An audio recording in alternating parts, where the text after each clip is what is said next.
क्षमता पुगेन तपाईको ल्याकत र हैसियत पुगेन कि उनीहरुसँग तपाईको विचारै पुगेन मिलेन त्यो भएर उनीहरु तपाईसँग विचार हैन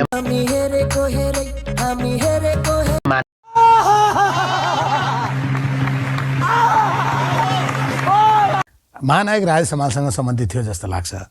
त्यो चाहिँ मान्छेले के बुझेछन् भने तपाईहरुले स्पष्ट बुझाइदिनुस् हैन। राजपाल राईसँग सँगै भेटेपछि अब राजेश हमाललाई भित्र्याउन मन छ टाइपको केही लेख्नु भएको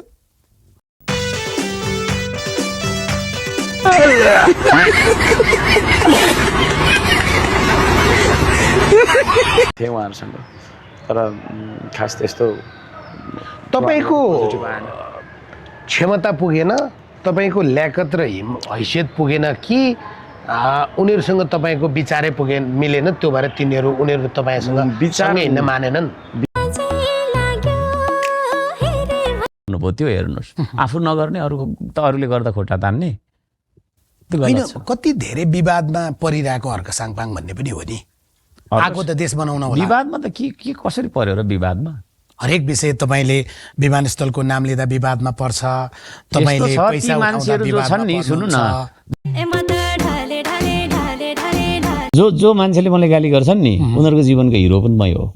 म छुइनँ भने उनीहरुले त्यो गाली गर्नु नपाएर फित्रिक सुन्नु न, गाली गर्नु नपाएर फित्रिक हुन्छन्। एक दिन मैले स्टेटस नलेखौँ त है, 2 दिन लेखेन भने त तपाईको चाहिँ नि खुस्किन्छ तिनीहरुको त। त्यसले गर्दा तिनीहरु चाहिँ पेट गाली गर्ने मान्छेहरु हो क्या। एउटा गाली गरे बापत उनीहरुले 100 रुपैयाँ पाएको छ कि 200 पाएको छ। त्यो चीज के भनेको उनीहरुले त्यही कामको लागि खटाइन्छ। यस है, साइबर सेलहरु तपाईका पक्षमा जति मान्छेहरु लेख्छन् उनीहरु पनि तपाईले पेटमै खटाउनुहुन्छ। एक दिन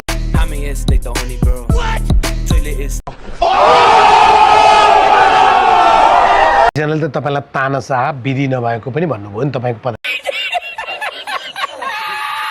हिसाब चाहिँ दिनु न। किन हिसाब नदिने? हामीले प्रत्येक दिन दिनुपर्छ भन्ने के छ? त्यो तपाईको कहिले दिनुहुन्छ? त्यो तपाईको फेसबुकको जोकरहरुलाई कहिले दिनुहुन्छ? हामी दिन्छौँ। प्रत्येक प्रोजेक्ट सकेपछि दिन्छौँ। प्रत्येक प्रोजेक्ट सकेपछि दिन्छौँ। कहिले सकिन्छ त्यो? दार्चुलाको अब 2-4 दिन पछाडी सकिन्छ हैन। यो चाहिँ असार 2-4 दिन पछि हिसाब पाइन्छ हैन। असार तपाईको चाहिँ नि हाम्रो असार 15 भित्रमा तपाईको चाहिँ दार्चुलाको पुल सकिन्छ। त्यसपछि हामी देखाउँछौँ। तर ती फेसबुकका जोकरहरूलाई हैन, जसले यो देशको लागि एक थोपा पसिना बगाएन, 1 मिनेट देशको चिन्तन गरेन हैन, जो चाहिँ नि दिनभरि रातभरि अरूलाई गाली गरेर अरूलाई चाहिँ नि तपाईको अनैतिक शब्दहरू प्रयोग गरेर चाहिँ दिन बिताइराखेको छ, त्यस्ता मान्छेहरूलाई गाली गरेर त तपाई पनि समय बिताउनुहुन्छ नि। सारा ठाउँमा पुगेर 9वटा खोलाबाट पानी लिएर खुवाएँ।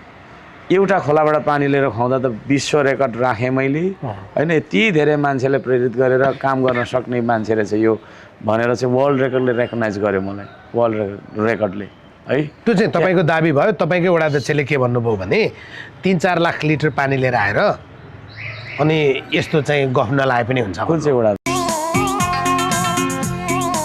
मा बजेट चाहिएका बेलामा चाहिँ सरकारसँग घाँटी मिलाउने हैन, उपसभामुख चाहिएको बेलामा चाहिँ सरकारसँग घाँटी मिलाउने। तथापि तपाईकै उपसभामुख हाम्रो अधिकार हो हैन, अधिकार भएन के अरे।